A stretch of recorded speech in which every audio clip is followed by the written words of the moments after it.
तो नहीं करते कि आप कोई अनुष्ठान कर रहे हैं, आप भजन कर रहे हैं, आप परोपकार कर रहे हैं, आप तीर्थयाटन कर रहे हैं पवित्र भाव से, ये तो सब कुछ है नहीं। तो पूर्व में जो पाप कर्म किया है, अब जो आप सफलता के लिए प्रयास करते हैं वो आपको असफल कर देता है, गिरा देता है। तो आपका प्रयास कोई आध्यात्मिक है क्या? तो फिर बिना आध्यात्मिक प्रयास के आप कैसे विजय प्राप्त कर सकते हैं? जो हमने पूर्व में पाप किए हैं, गलतियां की हैं, वो हमको दुख देंगे ना। हम पढ़ लिख करके अच्छा बनना चाहते हो, हमको गिरा देंगे।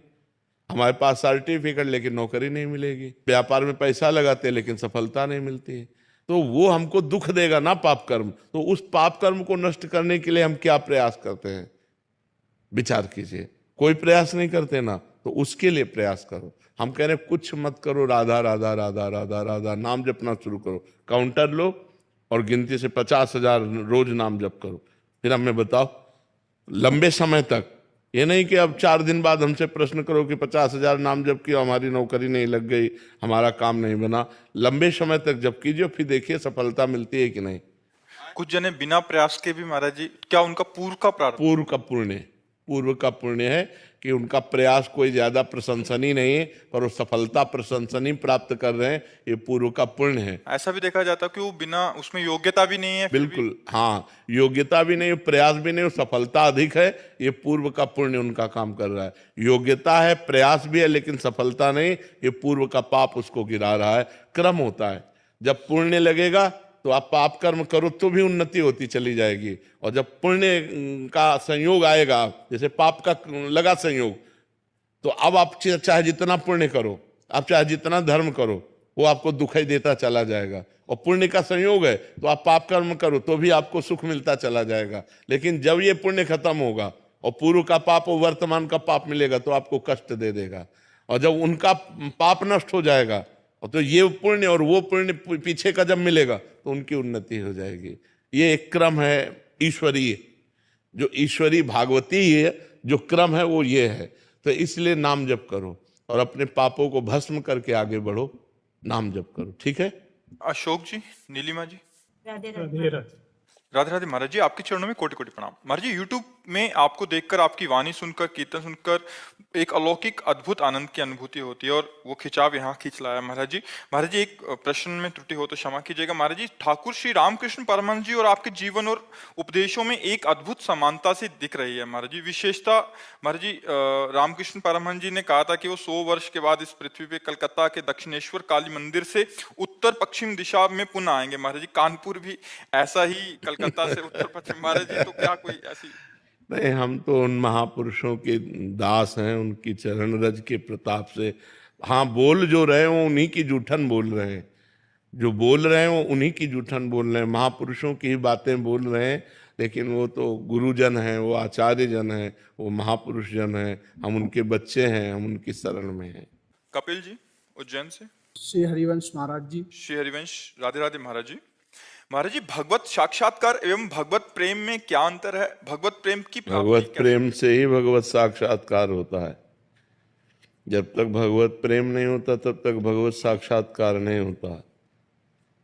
हरि व्यापक सर्वत्र समाना और प्रेम ते प्रगट होए मैं जान। भगवान प्रेम से ही प्रकाशित होते हैं। मिले ही न रघुपति बिन अनुरागा, किए कोट जप जोग विरागा। अनुरागा का मतलब प्रेम ही होता है, भगवान बिना प्रेम के नहीं मिलते हैं। नहीं, तो इसलिए प्रेम और भगवत साक्षात्कार एक ही बात है। जब प्रेम प्रकट हो जाता है तो भगवान नेत्रों में बस जाते हैं। दर्शन की क्या बात।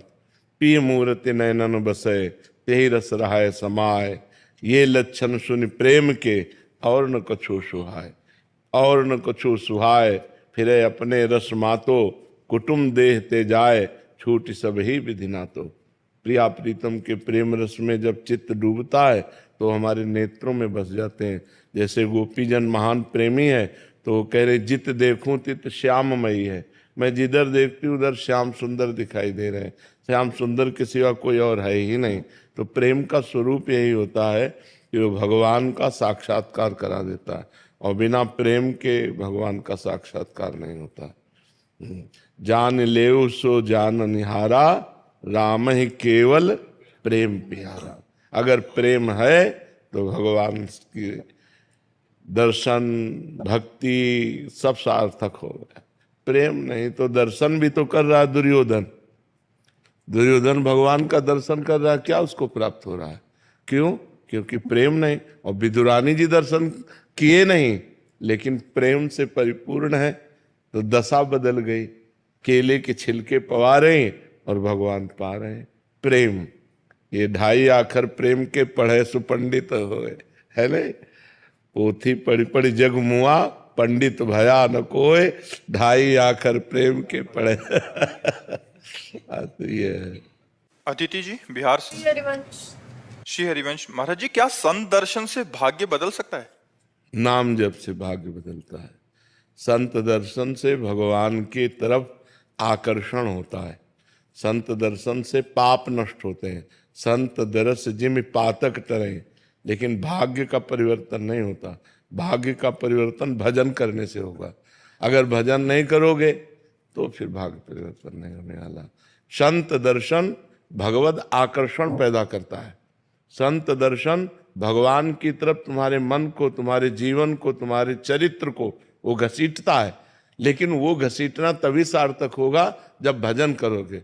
साधन को हरि भजन है, कै सत्संग सहाय।